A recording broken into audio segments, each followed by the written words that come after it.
Seperti ini aksi ribuan warga dari Desa Lima yang tanahnya diserobot perusahaan sebanyak 774 hektar.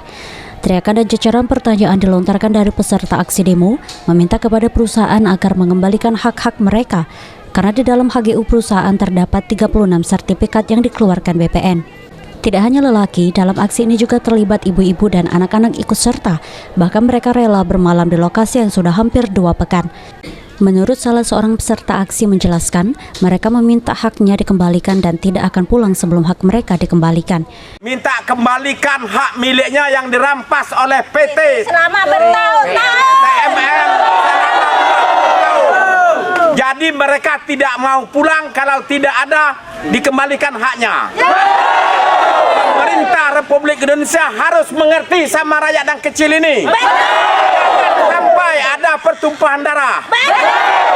Tolong sampaikan Bapak DRI, bantu rakyat-rakyatnya sama Pak Jokowi. Kasihanilah rakyat yang terlantar ini.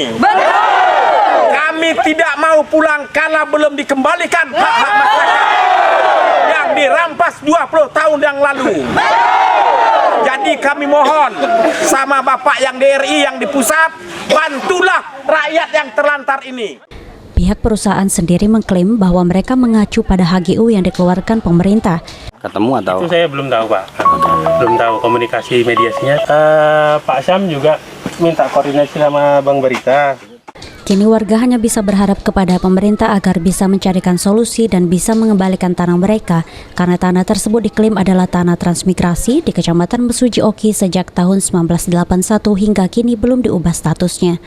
Ahmad Romawi, PAL TV.